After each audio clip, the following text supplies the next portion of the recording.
once again from the Bardic College. The AD&D First Edition rulebook, Deities and Demigods, was the first D&D product that provided details about the gods, supernatural planes of existence, and concepts underlying the cleric class. The first printing of the book contains Moorcock's Melnibonean gods, as well as the creatures from the Cthulhu Mythos. Urban legend says that TSR didn't realize that they couldn't use those characters. But the truth is, between the first and second printings, newcomers Chaosium started producing the Call of Cthulhu role-playing game and the Stormbringer role-playing game. TSR could have kept those sections in the book, but they had to credit Chaosium. Eventually, TSR decided they didn't want to advertise for another RPG company and cut the content, publishing the shorter work as Legend and Lore.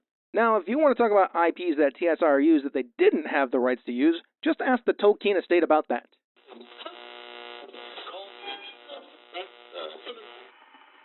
And now we present to you Thac0 with Advantage. Welcome to Thac0 with Advantage. We're two friends that have been playing D&D a long time. While we both love lots of other RPGs, D&D has called to us to be its heralds. Hi, I'm Ange, and I have been gaming for over 35 years. In 2014, I started writing for Gnome Stew, and I've been running the Gnomecast, the Stew's podcast, since 2017. And I kind of became in charge of the whole thing in 2021. And I'm Jared, the review gnome at Gnome Stew, and I've been gaming since roughly 1985. In addition to reviews at Gnome Stew, I've got my own site, whatdoiknowjr.com, where I write additional reviews and opinion pieces on a variety of RPGs. All right, today, after we look at the games we're running in the campaign journal, we'll be talking about adding divine details to your player characters. Then we'll have some recommendations of D&D related content for you to check out in our downtime research segment. Let me just finish up this campaign journal. So, campaign journal, I only got to play the city, well, I got to play Jared's game, but he's going to talk about that, so I'm not going to talk about it. But of my other two games, I only got to play the City of Cowls game. Half of the players for the Undermountain game were at SUNY Geneseo, State University of New York, for those who don't know, game convention running gag, so we ended up skipping the Undermountain campaign. The funny thing is that going forward into the future, the reverse is going to be true because we're going to need to miss the next two sessions of City of Cowls. Family emergency came up this weekend, so we're not playing this coming weekend. And then the following weekend, we're supposed to play. The GM and his family are going on a cruise and didn't invite the rest of us, so we're not playing on the cruise or anything like that. Not a D&D cruise? Not a D&D cruise. But we should still get to play Undermountain, so that'll be cool.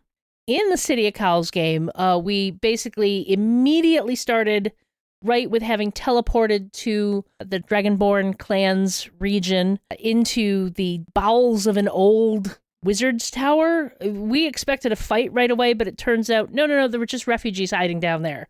And they led us up to the surface where we met with the two wise women of the clan. Basically, the older one who used to be the wise woman of the clan, and then the younger one who was the current one married to the young chieftain. The young chieftain was in a coma and unable to be magically healed.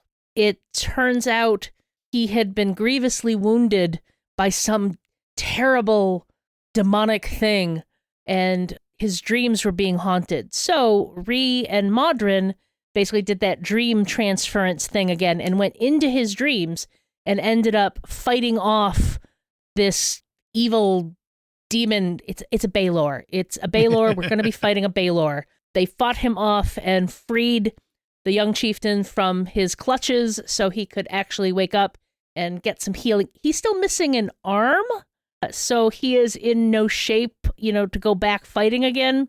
And his mother, the old wise woman, felt that it would probably be a good idea to declare Ree in charge of the clan for the foreseeable future, since she had learned of Ree's mission to reunite all of the Dragonborn clans.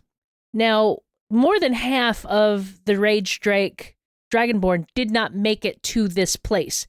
This place being the kind of the remnants of an old wizard tower that was warded against anything demonic, or infernal, I should say, because I think it works against both demons and devils. I honestly always get them confused, but I'm pretty sure we're dealing with demons because they're chaotic either way. This place wards them off, which means the clan is safe, but Many of their warriors have been lost. Their numbers are incredibly decimated.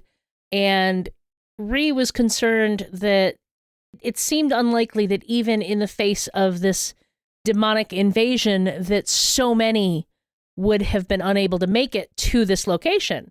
So we decided to do some scouting along the path that the clan traveled to see if we could find out what happened to some of them. We had a few encounters along the way with possessed undead, which is really creepy to have an undead dragonborn possessed by a demon. Not pretty. But we ended up discovering this very large demon and a couple of undead minotaurs trying to bash their way into something. We ended up fighting them and getting rid of them, but we decided to stop there because it was getting pretty late, and Tristan was pretty sure that we couldn't do the next things in a reasonable amount of time, so it was better to just pause there, and then when we pick up again, which is going to be in a month, I'm very sad, we'll probably have this running battle through these old catacombs, seeing if there's any of the Dragonborn clan that we can rescue. One of the things that I really like that you touched on there is that seeing, you talked about eventually you're going to have to fight the Baelor. The fact that you can run into it in a dream is one of those things that I really like, where you actually have a chance to meet a villain before you actually clash with them, because that is a rough thing in D&D to actually, meet a villain and get any kind of feeling for them before you just, roll initiative and start hacking at them. Yeah, it's a problem in a lot of role-playing games Mm-hmm. where if you put the bad guy in front of your players, you have to give the players an opportunity to do the things they would do. And no, it's no fun to have your villain monologuing and then the player's like, no, I just firebolt him in the head.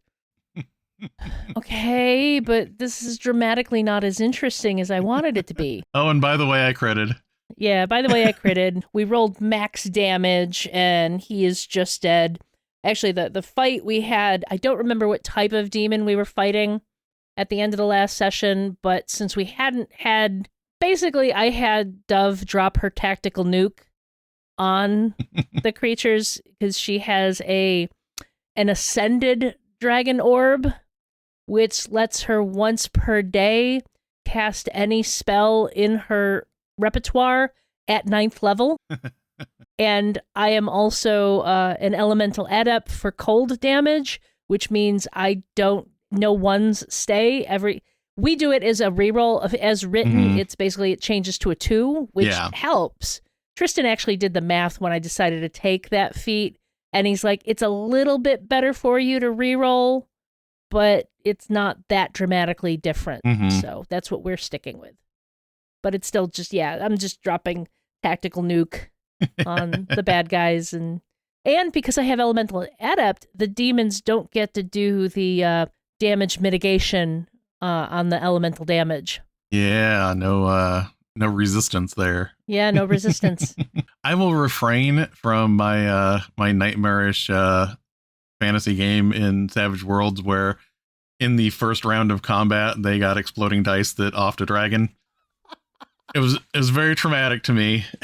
Yeah, when we were talking about, players just completely disrupting a GM's plans by rolling really well, I was thinking of Savage Worlds and the way the dice explode in that game, because you got a D4 damage, and that D4 just keeps rolling 4s, and suddenly you've done 32 points of damage.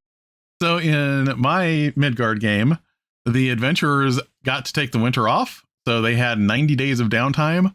And I believe most of that downtime went into learning languages, tools, and performing religious service. Then the adventurers got some gifts. The Prophet of Sagotin brought them a crystal ball with true seeing. So we'll see what kind of shenanigans they get up to there. I was not going to give them a crystal ball that lets them cast spells through it, because no.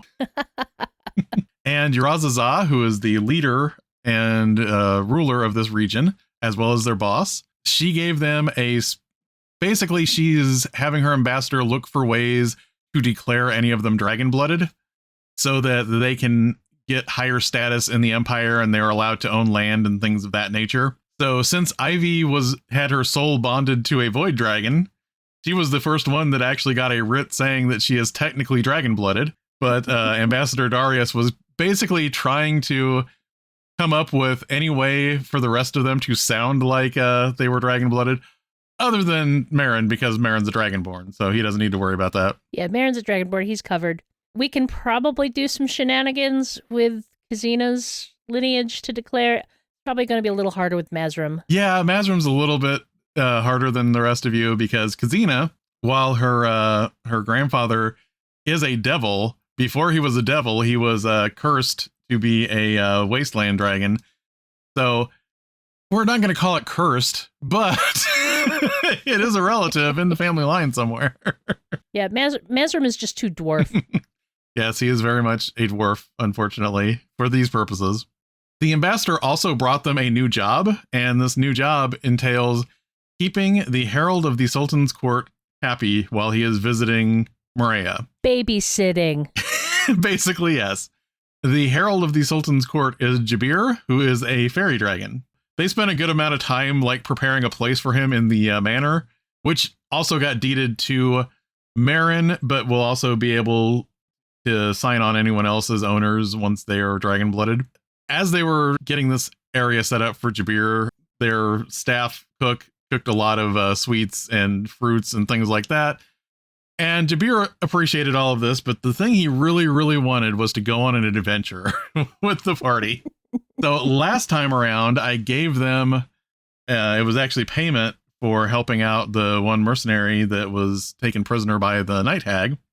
And she gave them a key. And the key was to this fortress that has been locked up for over 50 years, ever since the Dragon Empire took over this part of the world. Initially, I gave this fortress at the beginning of the campaign. That's almost like over a year now. Yeah. But I gave this fortress a Greek name that I failed to practice saying in the entire time that this campaign has been going on. So now that I need to, I could not pronounce it to save my life. So DMs, helpful tip, if you're going to name something, practice saying it. And honestly, saying something out loud will help you realize when you've made it sound like something else. My niece, her first D&D character was a dwarf wizard. She named Felthiest Mailmore, which her sisters proceeded to call Filthiest Mailman.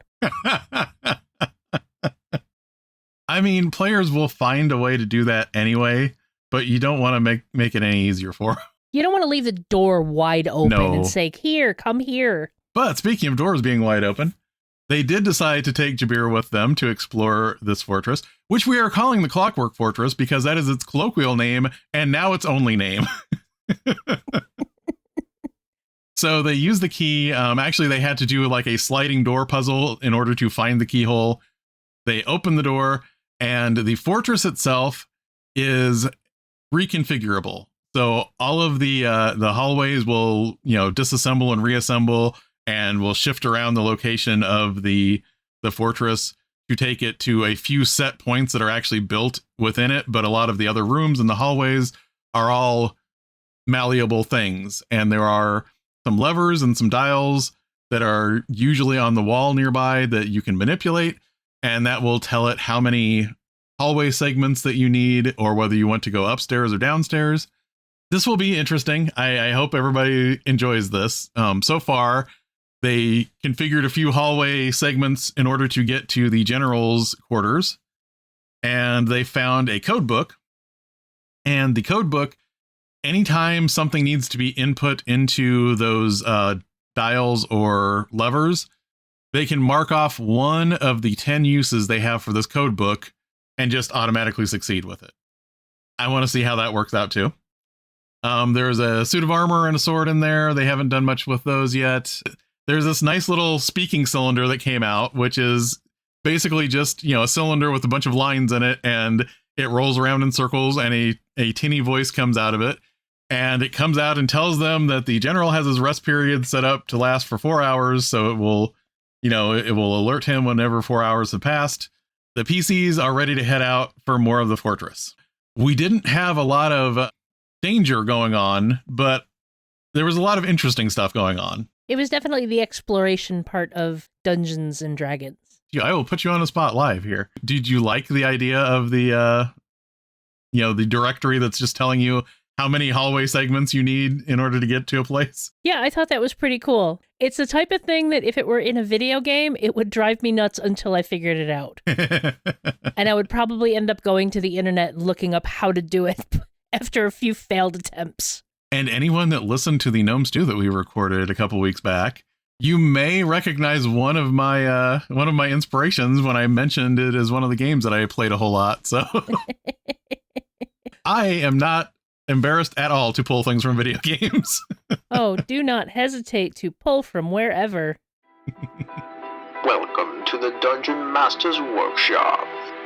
Last year we talked about the difference between gods and warlock patrons, but since we revisited warlocks in our last episode, we thought we'd touch on clerics and other divine classes and how the divine in your campaigns can inform your PC's backstory and motivation.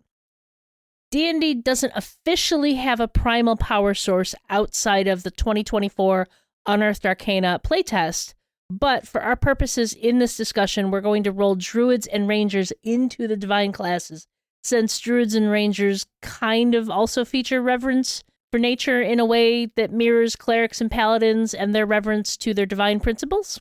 The idea of a pantheon of gods has been deeply woven into most D&D settings for as long as the game has had settings.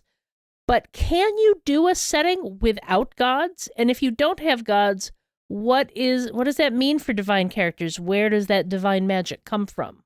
So one of the interesting things is that D&D actually answered this themselves in 2nd edition, because in Dark Sun, there are no gods.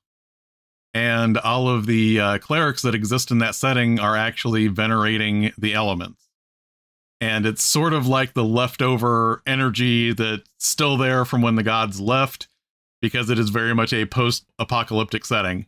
What's interesting about that is it answers whether you can have a setting without gods, but also it heavily implies there were gods at one point in time. Mm-hmm. I think you can. It is really strange, because if you know all the backstory to Middle-earth, you know that it's not a setting without gods, but if you just read the actual books and don't get into the appendices, that's never really a part of the story. Yeah. It's tricky, but I think if you're still going to have clerics and paladins, there does need to be that idea of some tradition that calls you to a higher calling. This isn't exactly D&D, but this makes me think a bit about Dragon Age. Mm-hmm. I will tangent briefly to tell you about one of my gaming horror stories. I was at Gen Con the year Dragon Age was released, and I signed up for a game to play this.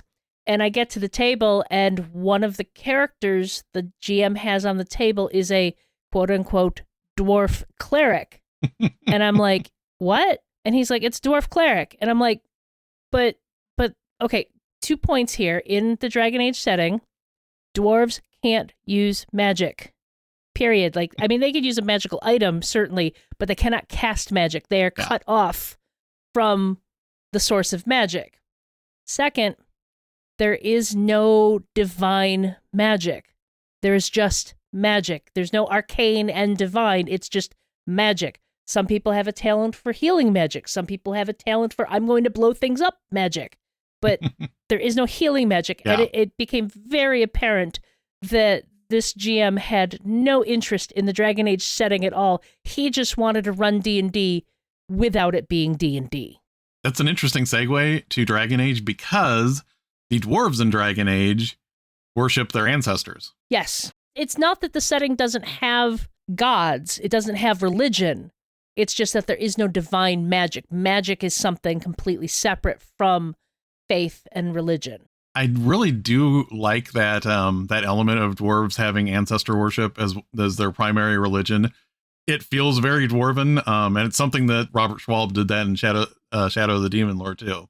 I really enjoy the Dragon Age setting. It's definitely fantasy. It's your full-blown D&D style fantasy, but with different flavoring and different touches on it. I believe their goal when they made it, they said something about how they wanted Lord of the Rings with more Game of Thrones consequences to it. Well, the other thing to point out is that BioWare made Dragon Age when they could no longer make Baldur's Gate games because they didn't have the D&D license anymore. So they made Baldur's Gate 1 and 2, or at least worked with companies that made them. I think BioWare was the ones that made those two. And then couldn't make another one. And they're like, we really want to do a fantasy game. So what are we going to make? One of these days, we'll have to find a topic where we can actually dig into the horrendous history of D&D video game licensing and why some games couldn't get made because deals were made with certain companies so other people couldn't make sequels anymore. And yep, it was a massive mess. And for a long time, Hasbro was extremely frustrated because some of this stuff happened before Hasbro bought Wizards of the Coast. Yep. So let's talk about the ways in which gods and religions interact with our settings. How do they play a part in the worlds our game inhabits? Well, recently, I just had a prophet of one of the major dragon gods give you guys a job to do, and you actually got to see that dragon god eat an island. So I like using divine characters, but sparingly. Like, I don't like gods showing up left and right in a setting, but I do like the idea that once they do show up, they kind of tell people that things are escalating. I've played in a Forgotten Realms game where the gods, I mean, it's Forgotten Realms. The gods, you know, they show up and have tea with you sometimes.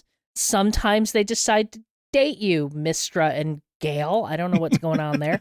But the gods are much more directly involved in things. And my cleric, who was a dragonborn Tempest cleric who basically followed Cord, basically would have conversations with him.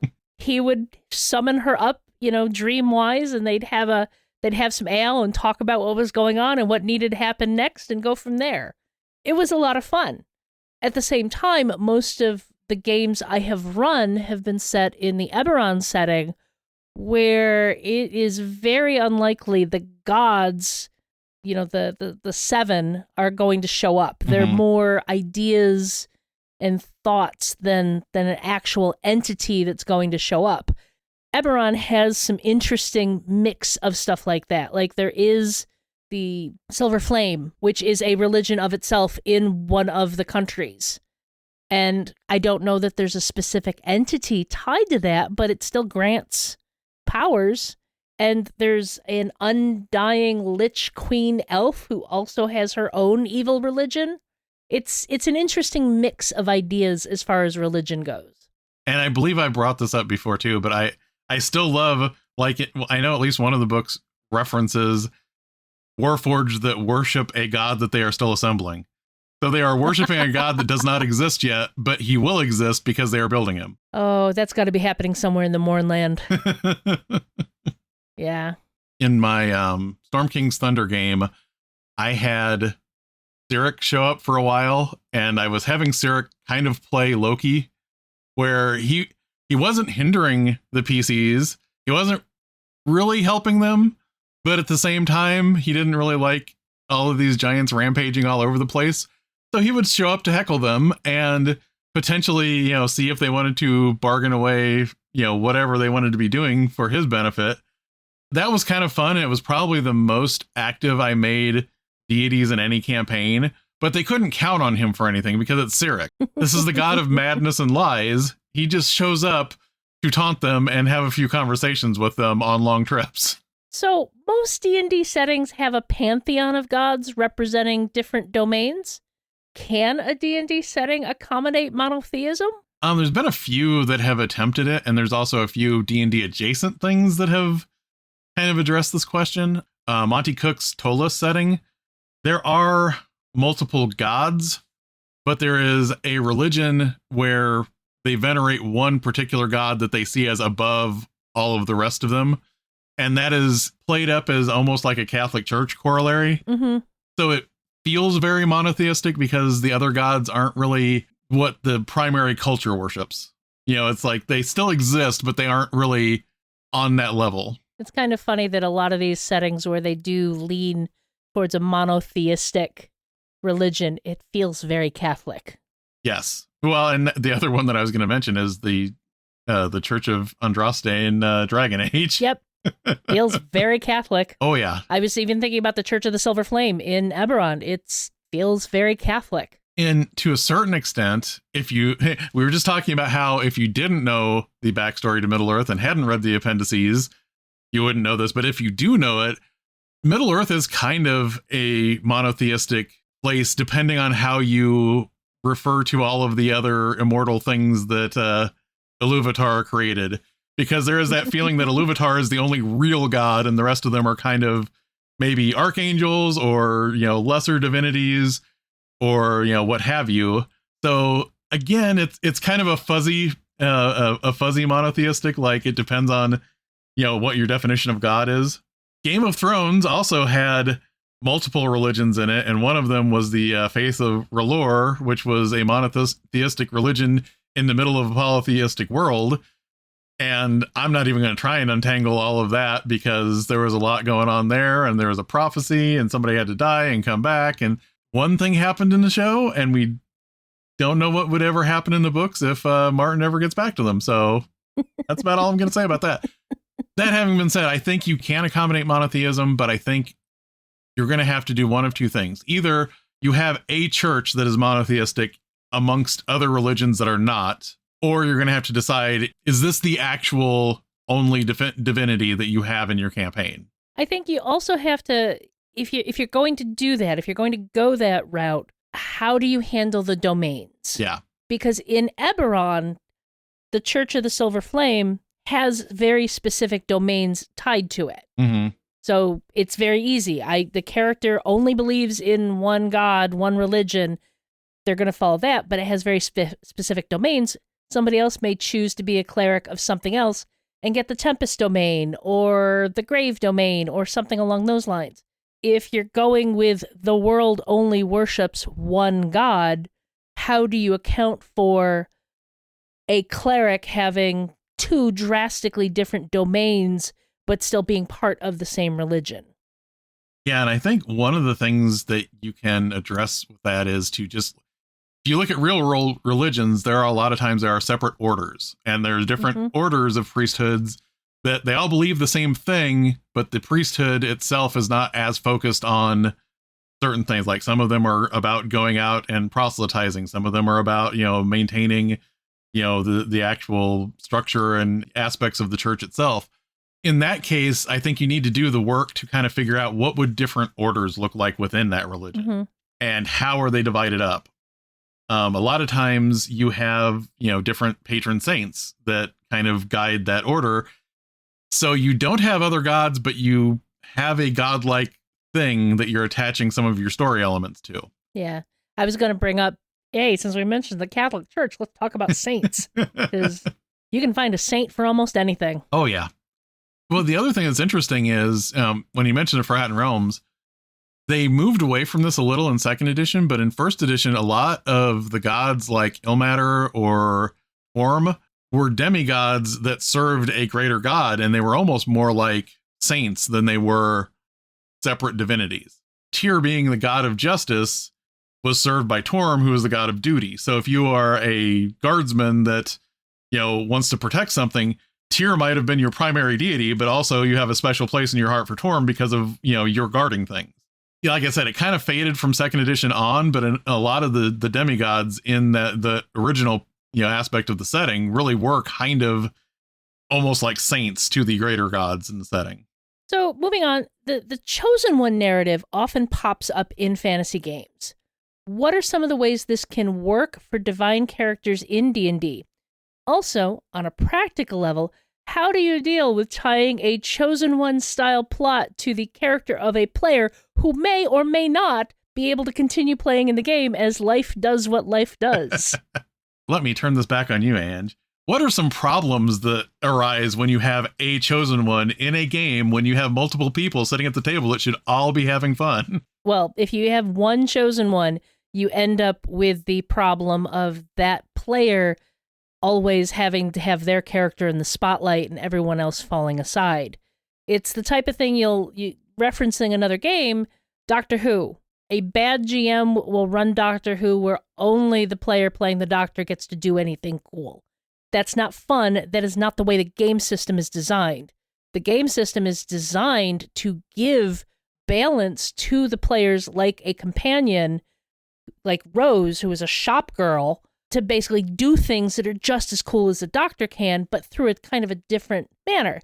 When you have that one chosen special character and everyone else is their Xander and, Buffy's friends, Yeah. it can be a problem when you're supposed to be able to focus on everyone at the table. So you really need to be careful with that. It is interesting that you bring up Buffy because it does kind of bring something to mind in that some people did feel more equal to Buffy than others. And I will throw out there like Angel, for example. Mm-hmm. But then you have to kind of go that extra yard to give everyone their thing. Like, you may not be the chosen one, but you are also this very, very special thing. Exactly. And as I mentioned in the framing of the question, you also end up with the problem if you tie your plot to this character. What do you do when they can't be there, when they can't play the game anymore? I ran into this with the Red Gauntlets campaign because everyone got a destiny. All of the players got a mission that they had to fulfill, a destiny that they were given from the Draconic Prophecy. Mm-hmm.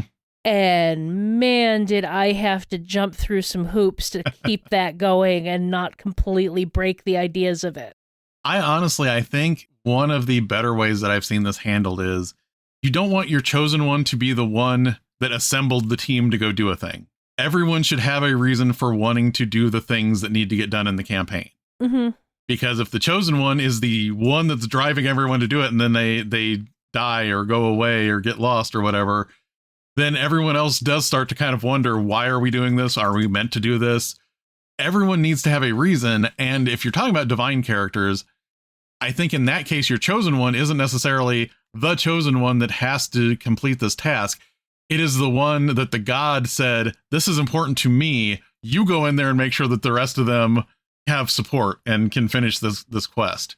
And in that case, it's a little bit different chosen one than it is, you are the only one that can do this thing. This is, you are someone that I expect to help the people accomplish this thing. I never had to do it in the Red Gauntlets campaign, but one of the thoughts I had, if I ever had to remove a character, the idea would be is that their mission transfers to somebody else.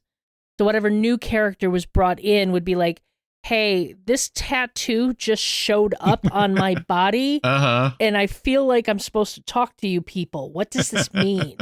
Because each one was marked with a tattoo that told them the artifact they were supposed to retrieve. You can also, I don't recommend this, you can also do the vague chosen one, like, you are chosen to do something really important, but we're not telling you what it is yet.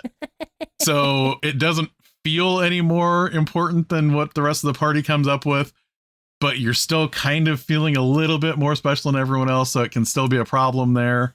The fuzzy chosen one, like, what am I actually supposed to do thing is interesting because honestly, they played with that with Anakin in Star Wars, where what is the prophecy actually saying he is going to do? Like, he's not really fated to do this thing. He did what he was fated to do. Because, the Jedi were a little out of balance there. If you throw in the Clone Wars, it gets even more complicated because apparently he was meant to become some kind of force god to help balance things and remove himself from the equation. So he wasn't supposed to be acting on the mortal plane. But the Mortis trilogy is a really weird thing that we're not going to go into here. But yeah, I think de-emphasizing the one when you make someone the chosen one. Actually, I think the way to phrase it is, you want them to be a chosen one. Well, I often set up my campaigns that the players are nudged in a particular direction. You don't want to force them in a particular direction, and sometimes doing a chosen one narrative can make the players feel like you're taking away their agency. Mm-hmm. You want them to choose to do the things that they are doing. So it can work if you have a player or players who are like, yes, this needs to be done, this needs to be taken care of. But you don't want to get to the point where they're like, yeah, I got to do this because this is what the gods told me to do. Can we go get a drink first? Yeah. Something along those lines. Well, and it's funny because, again, bringing that back to Buffy was chosen to kill vampires and demons. I mean, it's not one specific thing. It wasn't like, just kill this one particular one. It was, that's her job. This is your job. Do your job. So how do clerics get their abilities in your setting? Did these things something they have to train for, or are they just invested with the power from some divine source of magic? So what's interesting is I believe this is something that has had different answers over the years. I went back because we were going to do this episode and read what it actually says in the 5th edition player's handbook. And it does mention that clerics don't train to get their powers. They train in the proper use of their powers. They train in how to perform the rituals of their faith, but their training is not where they actually get their spells from. I have a friend who is currently in a campaign where the GM is trying to emulate some of the old school ideas. You level, but you don't get your new abilities until you've trained. Yeah. And she was just like, oh, that's some kind of bullshit. And we were talking about it, and I'm like, you're a cleric. What training do you need to do? It's just your god decides you got your abilities. This other person is playing your sister. They're a sorcerer. What training do they have to do? That's like complete anathema to the whole idea of a sorcerer. A sorcerer just wakes up, rolls out of bed, and has new magic. I mean, honestly, you can apply that to so many things, like warlock. Like, is your patron going to say, you need to do this many push-ups before I will give you more spells? Yeah. So she ended up using that argument on the GM, and she and her sister got their abilities while the poor fighter's like, come on, man. There's a couple settings that are D&D adjacent that kind of touch on this too. This was kind of the way they explained it in 4th edition, but the Primeval Thule setting, it was actually came out for Pathfinder and 13th Age first, but then they did a 5th edition version of it. And they actually go out of their way to say the gods really aren't gods. They're just super powerful outsider beings. But there are still clerics. The clerics still believe in the gods, and they are basically, they go through a ritual that invests them with divine power, and it just kind of grows over time. But it's still not something they learn. It's that the secret priesthood finds somebody else they want to invest power in, and they share the power with them. It's like I get the idea of wanting to require training, because it can feel a little weird to just have the characters wake up one morning and have these new powers. But at the same time, you have to decide whether that's doing that type of thing is going to get in the way of the fun of your players. Yeah. Because your players really want those shiny new abilities. So you got to find a balance there if that's what you're going for. And honestly, in the grand scheme of things, like, I don't want to slow a campaign down to do this, but clerics would have to train to do certain things. Like, they get better at using weapons too. So yeah, they get their spells from their god, but they do still learn how to adventure and do things on a day-to-day basis outside of their spells, and that kind of increases that ability. The other thing that I thought was funny, though, the other setting where they do investiture, which I love, is Pugmire. Because in Pugmire, like, if you are a cleric, they invest you with the power of the religion of mankind. And the whole thing there is, it's basically the way they explain it in that there is, it uses very D&D 5e type rules and even spells and things like that. But the backstory is it's basically nanites. the priesthood of man is just giving you nanites that let you do miraculous stuff. So let's move on to paladins. In previous editions, paladins were very closely tied with religion and gods. But in 5th edition, this changed, with paladins, instead of being tied to a specific religion or god, devoting themselves to the ideals of an oath that grants them their abilities. How do you tie this into the setting in the world to give them connections that they used to get from being associated with religion? I think part of this is that, the short answer is they can still be associated with a religion. It's just they're getting their power from their oath. Mm-hmm. And it actually kind of goes back to what we were saying about there being different orders. Like, if you are a paladin of a certain church and you swear this certain oath, that is what you're doing. But we also know that the 5e mechanics behind the scenes are you believe in this oath, and that's what's powering you, not necessarily the god. They do mention, though, that you are channeling divine power. It's not you reaching out to the gods to do it. It's you being so focused on carrying out your oath that you are collecting this divine power. One of the things that I thought was neat in 3rd edition D&D, they would basically say that people are called to be paladins, and not everyone answers that call. So in other words, it's not just like you are going to be the only paladin. It is that gods pick out like, okay, that one would be a good paladin, that would be a good paladin. And, they basically give them this urge where they feel like they should be doing something, but maybe 1 in 10 actually ends up following through with it and actually becoming a paladin. That kind of feels like the sort of thing you could still view with paladins. Maybe it's not just gods, though. Maybe it is, maybe it's an archangel. Maybe it's, maybe if you have an oath of conquest, it's a devil that decided, there's a good one right there. I do still like that idea of paladins kind of being called. And part of why I like that is because the 5th edition mechanics kind of don't line up with how paladins are supposed to work, because you believe in your oath extremely firmly once you get to it at 3rd level. I think one of the things you need to discuss with your players, or think about if you are playing a paladin, is, do you have a connection to an organization? Is there some sort of formal organized group out there that you are part of, or are you just somebody who was called to this oath so strongly that you have found your own path? And what's funny is I was kind of hoping we would do this particular episode about divine characters after we had started playing in a certain campaign, which I won't go into too many details for, but I am playing a paladin in that campaign. And a lot of that is, there are stages to how he feels that he's being called, because he knows he is being called to something greater than himself right now. He doesn't quite know how to embody that as an oath quite yet. Well, that leads into what you were saying about those early levels of being a paladin where you don't have an oath. You don't get an oath until 3rd level. This works better in some classes than others. So how do you do this as a paladin? Yeah, it's kind of tricky.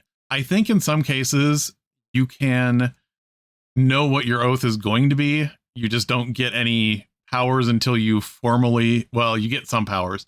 You don't get any powers associated with that oath until you take the oath. Yeah, because you get lay on hands right at 1st level. Right. So you're getting some sort of power from somewhere, but maybe it's that you don't fully recognize what that calling is or what that direction is going to be. Mm-hmm. And it's at 3rd level that you have that divine revelation of what you need to dedicate your life to. Me personally, whenever I read paladin oaths, the ones that I think work for me are the ones that tell you should be doing this thing, you should be facilitating this other thing, you should be avoiding this thing. There are some weird ones out there that are just sort of like, you believe this. It's like paladins, this is me and how I read the class. Paladins aren't about believing in something, they are about doing something. Mm-hmm.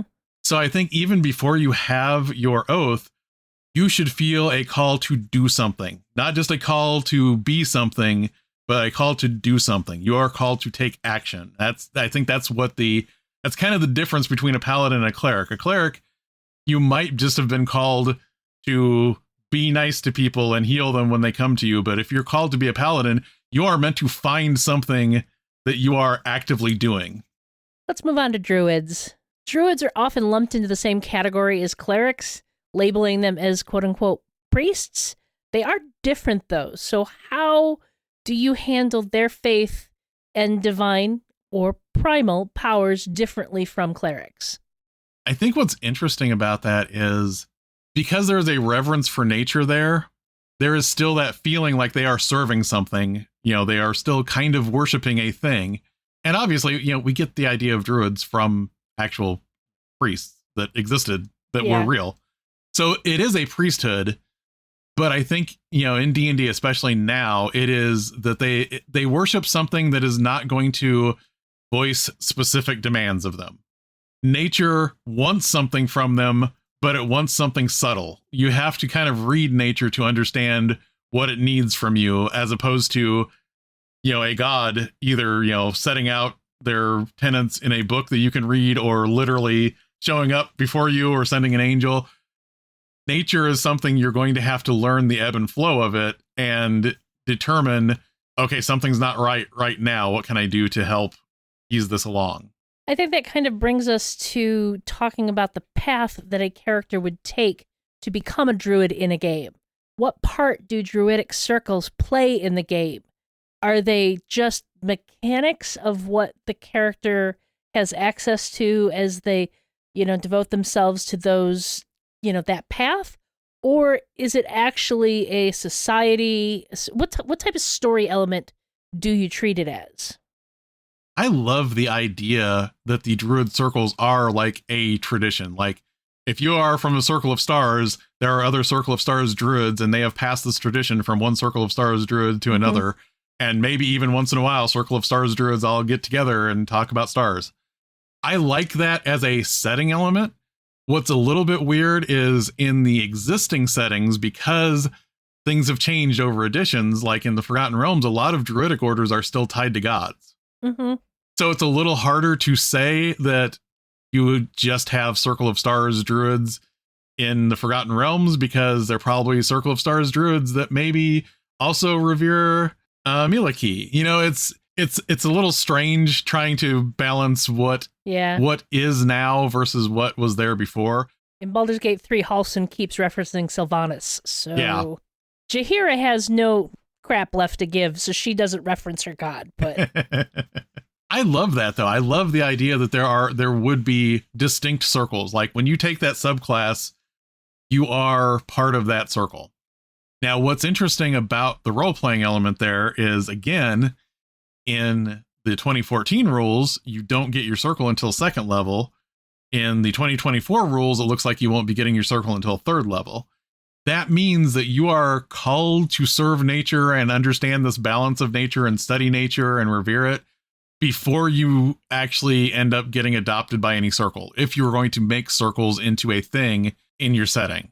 I think it depends on how you play it, because you can have a character who has been trained in a circle, but hasn't reached an affinity with nature enough to access those abilities. Yeah, it's very much like we were talking about with the Paladin Oath.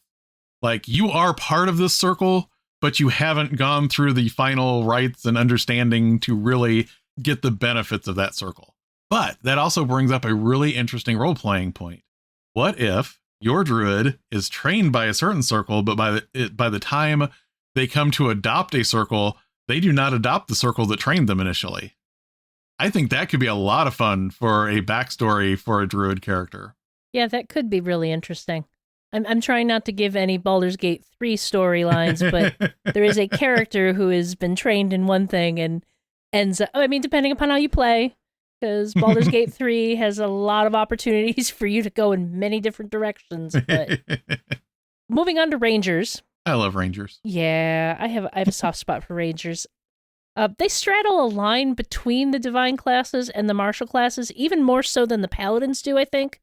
I think a paladin is always going to be a paladin, whereas a ranger can just sometimes be mistaken for a fighter a little bit more. In previous editions, they were often tied to a nature deity, much like druids, but I don't think this is really referenced much in 5th edition at all. So how do rangers gain their abilities? This is actually an interesting one, because I don't know that a lot of the ranger subclasses feel like they are traditions of rangers in the same way that the druid circles feel like that. Right. Like, yes, you could be a monster slayer that is trained by monster slayers, but that doesn't feel like it's so much an order that has been passed on as much as it is a job. What circle would you stick a Gloomstalker in? I think there could be some room to try and find organizations that are attached to certain ranger archetypes, but I don't think it's as clear a story as you normally have. I think, and that's what's interesting, because that's also kind of how I feel the difference between rangers and paladins have come across too, is rangers are kind of practical when it comes to things. Like, they revere nature, but they're also there just to kick something's butt if they need to. They aren't going to feel bad if they miss prayers one day or, anything like that. Like, they are supposed to be out there getting dirty, protecting people out on the trail. It is a different feel than the paladin that might need to figure out how does this figure into the grand scheme of things, whereas the ranger might just be going, I don't know, there's something going on now, I'm going to go do it. I do think it's you say that paladins should be doing, and I believe rangers are the same. Rangers need to be out there doing. There is no sitting and meditating and philosophically considering the weight of the world in the way clerics or druids might. I am motivated to look back on rangers and look at someone like Aragorn. I know there have been other famous examples, but the whole thing with Aragorn was that the rangers patrolled the wilderness. Like, they wandered around the wilderness looking for threats. They left messages for other rangers so that they're all kind of checking in with each other to keep an eye on what's going on. I think that is part of how playing rangers should go. Like, even rangers from different archetypes, I think if they're doing the same general things, they should probably be checking in with other rangers, and they really feel like a class that associates with other members of their job description, basically, to get tips and to figure out what's going on and, things like that. I think that is something that's very easily missed in a game, because it's hard to have it's not like rangers frequent cities. Yeah. So it's not like you can say, oh, while you're in the city, you go by the guild and talk to them there. I think you'd have to, as a GM, if you want to make sure that this is available for your players, this type of interaction, while they're out on the road, have them run into another ranger. Build that connection through those moments. You have to make sure you work it in. You can't just have the player go seek it out, because they can't abandon the whole party, or they shouldn't abandon the whole party. I do, though. I think that's a good role-playing tip from the player side of things. If your DM gives you downtime, maybe try and flavor your downtime as, I'm going to go check in with some other rangers, wander out this way because I know this is where so-and-so patrols. And whatever your downtime is going to be, kind of flavor it as checking in with these other rangers and learning what's going on, as opposed to learning something by going to a library in the city or, something like that. They're just camping and drinking ale in the woods. Yeah. Don't let them tell you otherwise. And then the last day of the trip, they go, oh, yeah, by the way, this is the important stuff. It's weird, though, because I think as far as training and rangers learning how to cast spells and things, if they had more subtle spells, I almost like that Aragorn-like thing where it's like, here's this herb. I know this herb can do a thing that nobody else really understands that it can do. And that's just a bit of ranger lore that someone passes on. And that's great if your spells are mainly like about tracking or healing. But rangers get some weird things like, splitting their arrows into 5 different arrows to shoot things. And that doesn't feel like just a thing that rangers would pick up. Yeah, ranger spells sometimes feel a little odd. They sometimes feel a little tacked on. I kind of wish some of them were just more class abilities. I could go on about Hunter's Mark. Hunter's Mark should be a class ability, shouldn't be a spell. Anyway, I will die on that hill. I don't care. Anyway, what I was going to say, though, is I will not refight the thing that I've seen fought since at least 3rd edition, where it's like, I want a spellless ranger, because that's not going to happen. That's not the way D&D is framing the ranger. It's actually not the way D&D has really ever framed the ranger, other than alternate versions of the ranger. Yeah. They've always been spellcasters. It's just how early in their progression they get spells. That said, I do wish rangers had more subtle spells. I kind of agree with you. In previous editions, divine characters could lose their abilities for transgressing against their beliefs and the will of their deities. In 4th edition, this changed, with clerics being invested with their powers in such a way that they could never lose it once it was given, even if they turned against their god. In 5th edition, they avoided expressly talking about losing powers, but there is the Oathbreaker subclass for paladins hinting that it's still possibly a thing. So, should characters lose their powers if they go against their god? And how bad should it be? Is it possible for them to get their powers back? And if they have lost their powers, how do you handle that character in a game that is carefully balanced based on those characters having those abilities and now they don't? I really wish that more classes had the follow through that Paladins got with having the Oathbreaker, but also I don't feel like the Oathbreaker got a lot of attention after it was introduced in the DMG. But I like the idea that if you fall, it's not fun to take abilities away from a player, to say you can't use half of what your class does, so you're just a crappy version of a fighter or whatever because you can't do these things. I really do like the idea, though, that your subclass changes and the subclass reflects you are not the thing that you thought you were. And if you want to be the thing you thought you were, you're going to have to work to get back to that. And in that case, the player still has toys to play with. They're just different toys because the narrative has shifted and they aren't the person that they were when they started playing the character. There were in MCDM's Arcadia magazine, they actually did have some clerical domains and some warlock subclasses that were expressly built for characters that had upset their god or their patron.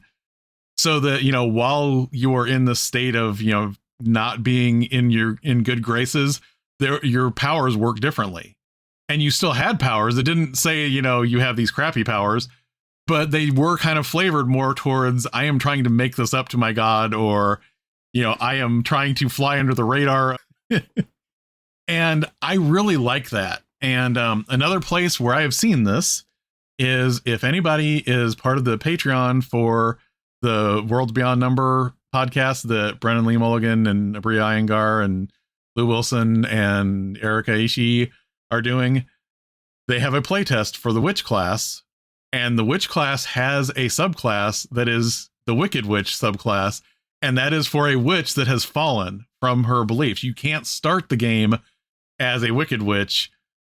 That is a subclass that happens when you have forsaken the coven that you pick out earlier on. And I love that. I really wish that anything that's kind of tied to an ideal or a higher power had a subclass that represents what happens if you are not doing things the way you should have been doing them. So talking about these ideals and stuff, I think we should take a moment and talk about alignment in Divine classes.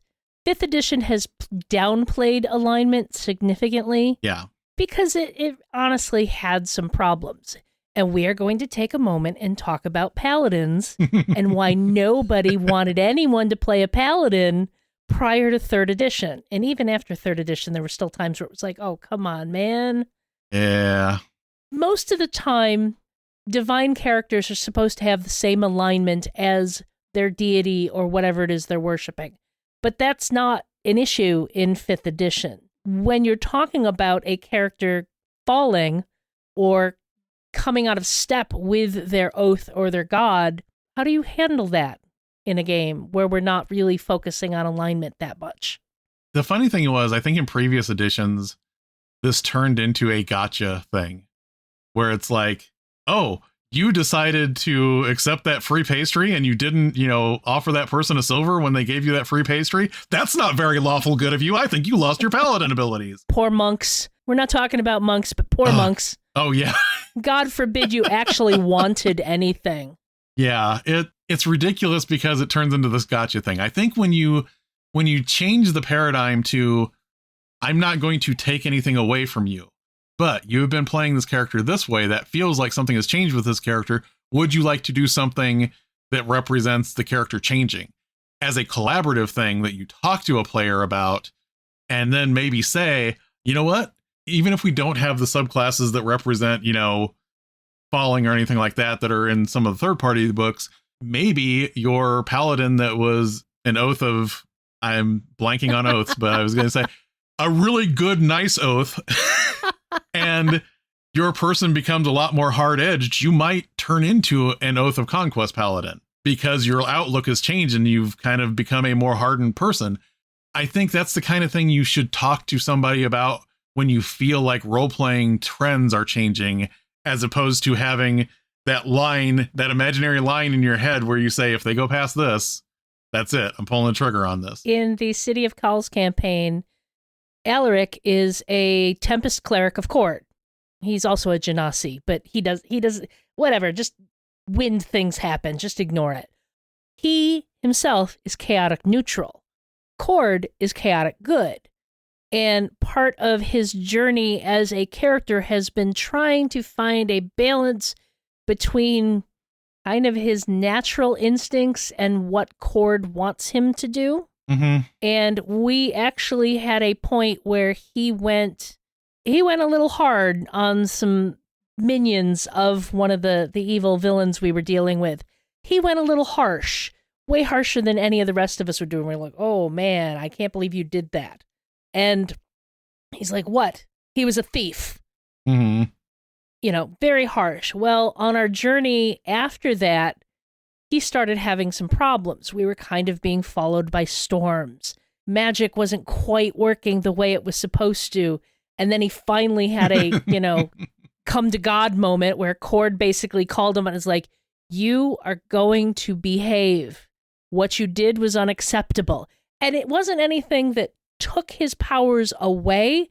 It just kind of added an element where it was a little harder for him to channel divine energy the way he had because he had fallen so out of step with Cord. And it was this nice I thought it was nice, role-playing moment where it helped the character realize, maybe Alaric isn't ever going to be fully good. His instincts are a little too, cutthroat.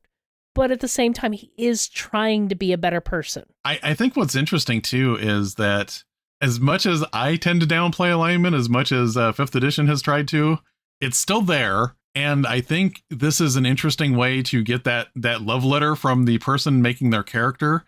If they make a character that is chaotic neutral and they worship a lawful good god, that is a good time to ask, okay, why is this happening? I'm not saying no. I'm saying, what happened that brought this about? Yeah. Why are you following this god who has a very different ethos than you do? And I think that can create some really good role-playing moments, but I think you need to intentionally look at that. And I think, God bless them, there are some players out there that when they know something isn't in the rules anymore, they will just push things. So they will be like, I can be chaotic neutral and have a lawful good god. Ha. You know what? If they're not just being a jerk, but they had that moment, it's good to kind of reframe that and find out, okay, what are you thinking about this, though? How does your character think about this? Yeah. I think alignment it can be a good ballpark, but I think you got it on the nose when you said it used to be a gotcha moment. And I think that went both ways for both the GMs towards the players and damn paladins in early editions in the game.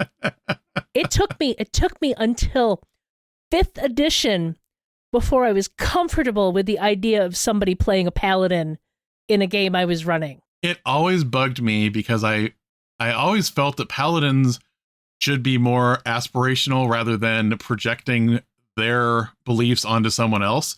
Even when paladins had to be lawful good, I always had that feeling like the paladin is going to model the behavior. They're not necessarily going to say, you must act exactly like me. They're just going to go out of their way to make sure that the people that are most affected by temptation see them doing the right thing. I mean, I suppose we should acknowledge the fact that the Satanic Panic happened in the 80s, and a lot of the players who played paladins in the 80s and 90s were channeling all of the worst aspects of that type of holier-than-thou religion. Yes. Don't do that anymore. No. Paladins can be your friends. It's good. No time for rest, you two. Get on with your downtime research. Every episode, we're going to look for something related to D&D that we want to pass along to the listeners. It might be products, websites, videos, or podcasts, but it will always be something that we think will enhance your D&D experience. So while Hasbro isn't exactly our favorite corporation in the moment, and to be clear, you should never have a favorite corporation. No. They're corporations. They do not have your best interest at heart. No. It is worth noting that they have recently put out a news release detailing all of the upcoming D&D releases. And of interest among these are the new versions of the Player's Handbook in September, the Dungeon Master's Guide in November, and the Monster Manual in February of 2025. Now, there is no new edition attached to the name. They're just calling them revised versions. So we're still kind of waiting to see how this plays out in the vernacular. because people are either going to start calling it 6th edition or calling it 5.5. Yeah, I noticed, like Roll20, when they announced that they will have these books, which is another thing, Roll20 has announced they are definitely going to have the 2024 versions of the rules. They're still an official affiliate, so that's not anything to worry about there. But they are very specifically just calling it the 2024 edition of Dungeons and Dragons. So that year is getting a lot of traction for what version of D&D this is right now. Well, I think Wizards very much does not want to call it a specific edition. There's a lot of trauma that's attached to 3.5, and calling it 6th edition makes people think they can't use materials that they have. Yeah. I understand the carefulness with this. From the last round of playtests that we saw, it is going to be at least as compatible as 3.5 was with 3rd edition. Yeah. Which means most of the time you're going to be able to use stuff. Every once in a while you're going to run into something and say, I got to change this around. Yep. So the other thing I was going to bring up, since Ange brought up all of those other announcements about the core rules, is Wizards of the Coast also provided a release date for Dungeons & Dragons: The Making of Original D&D 1970 to 1977, which is a book about the creation of the original game. So I've read like a ton of histories about this time and who did what and where things went off the rails and where there was collaboration and who actually did things. I'm really curious to see what the story looks like when it is framed by the company that owns the IP, because I don't know how critical they are going to feel they can be about certain people and about the things that they did. And to be honest, I mean, a lot of what it boils down to is don't pick a side. Everybody probably did both more and less than you thought they did back when you were looking at names on the covers of books.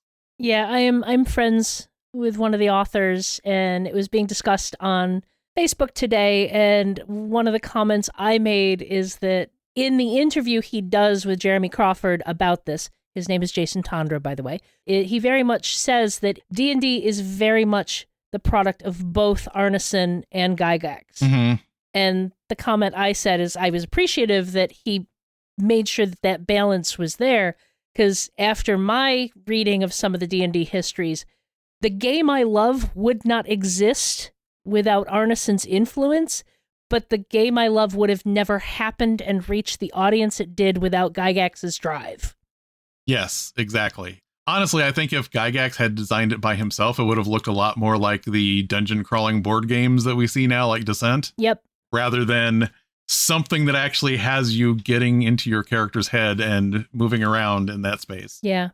So I'm really curious to read it, though. It's gonna be a beefy book. The comment made in the interview was like, this thing can stop bullets. The other thing that's interesting with all of these other announcements that happened, I did not see Descent into the Lost Caverns of Sajkamp anywhere on this list. And they mentioned at PAX Unplugged last year, that's one of the things that they threw out about this is going to be a thing that comes out in 2024, and it's going to be a special thing that is only a digital release, but it's going to be a full release. It's not going to be like a short supplement. It's going to be a full adventure, but it is only going to exist in electronic form.